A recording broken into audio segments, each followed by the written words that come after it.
Apocalypse Gaming.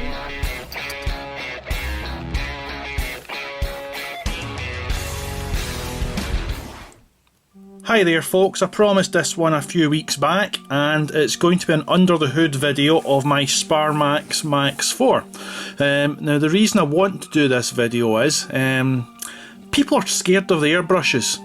People are scared of understanding their airbrush. And I don't understand why, because they're very simple constructions overall. And if you're going to be using an airbrush, the very first thing you really should do is when you get out of the box is pull the baby apart.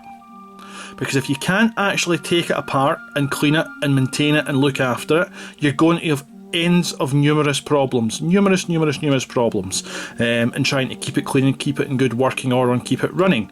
Because if you can't service your brush, you can't use your brush, because the paint dries, the paint will clog something at some point, and unless you know how to take this apart and look after it, then you're going to have problems. So hence why I feel this should be a worthwhile video for us doing.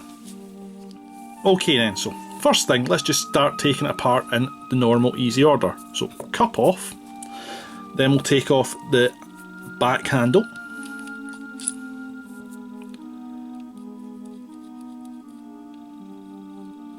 The needle chuck nut so we can take the needle out.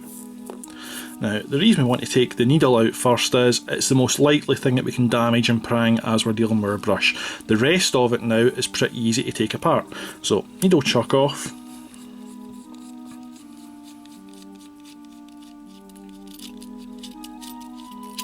Spring guide, spring. I think this is called the needle guide. Now on this brush, unlike your Chinese variants, this little bit here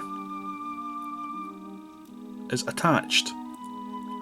That makes it much easier when you're putting your brush back together to put that in, because this can be a little bit footery on many of the Chinese variants where that bit's loose.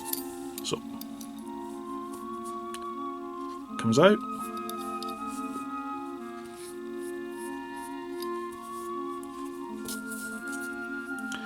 Take your screwdriver, that's not a screwdriver, that's a spanner. Take your spanner, just give it one wee turn, and then you can take the rest off by finger. This stage here is pretty much as far as you would need to go when cleaning a brush to give it an intensive clean. What you might also do though, is sometimes take this bit off as well, just to give a wee clean it in there as well. So zoom in and give you a wee look what I'm talking about. In there as well, but very rarely am I ever in here. I'll clean from this side, but almost never am I in at this side. But you might want to go in there just to lubricate it every now and again. So, as we can see inside the brush, paint can sometimes accumulate just down that hole you see in the centre. So you'll take your cleaning brush and just go in gently and give it a clean. And then you'll clean down inside this side as well. So there's no mystery to it. That really is everything we need to do to take the brush apart. In fact, as you can see from the schematic from the Iwata brush that's exampled on my mat that I use as well for taking my brush apart, it's a very similar setup to the other brush as well. So now that the brush is apart, we may as well rebuild it. For those of you observing, what's changed? What's now on the screen? This is what's on the screen. Super Lube. Iwata make this. It's a lubricant that's I use every time I take my brush apart, just to put it back together, and it keeps everything moving nice and easy because it's a lubricant. So, where to put my nozzle? There it is. So nozzle on.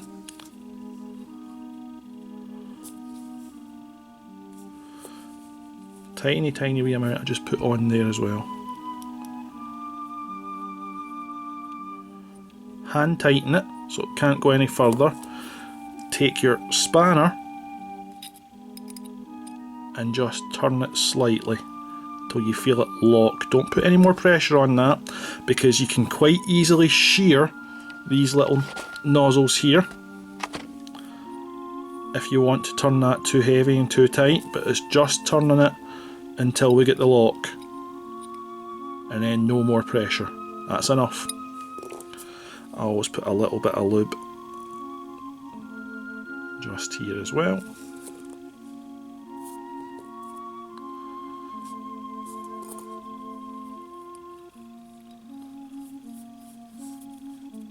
Finger tight. Tiny wee bit, you can see how little it is, just an air bubble's worth. And I've got the choice of the two nozzles. We've got the crown cap, and we've got the standard cap that come with the brush. So I'm putting my crown cap on. I really should look at them doing it instead of looking through the screen trying to do this. Make more sense. So now it's safe to start assembling in another direction. So if we look inside, down here, we can see this bit down here. What I'm going to do is I'm going to be putting a little bit of super lube into that as well. First off, let's put the bottom of our brush back on, no? So let's put this back on.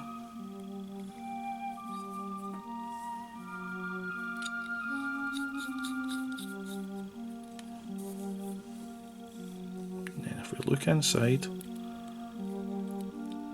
see the depression up and down? I just want a little bit of super lube helping that bit move up and down, because that's what allows our trigger to spring up and down. And the way to do that is take the back end of your needle. No, that one's now empty. I've got another super lube ready to go. So take the back end of your needle, put a drop on it, and take and then press in. You don't want to squirt your super lube straight in, because chances are you'll put too much on. But putting it on the back and then up and down a few times, don't need to spend all day doing it, just let some lubricant up and down the sides of that trigger stop, or piston, whatever it is. So next part we want to start reassembling is where the spring would be. So tend to put a wee bit here as well, just to allow free movement on all the parts that can move. Don't need much.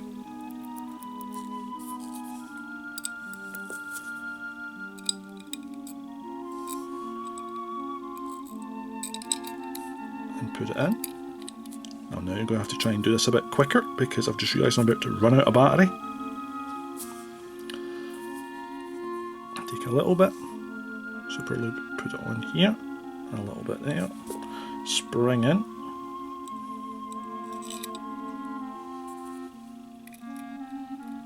oops, not looking what I'm doing again,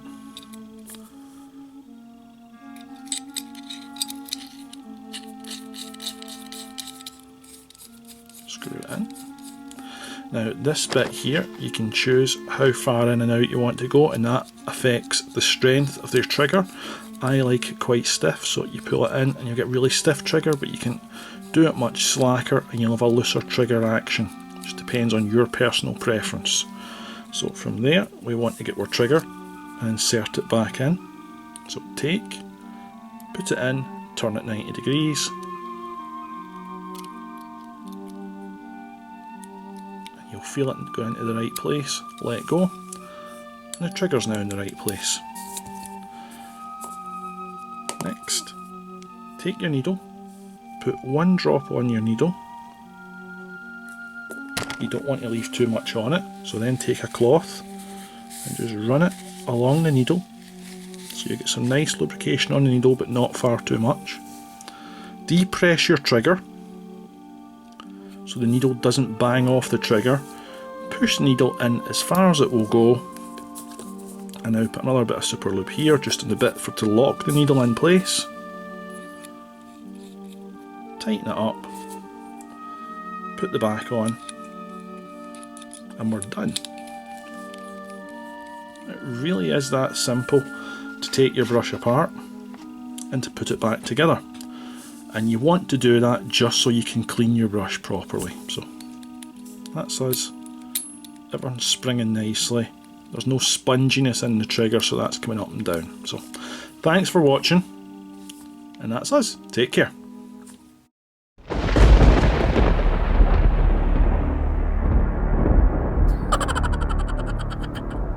Apocalypse Gaming.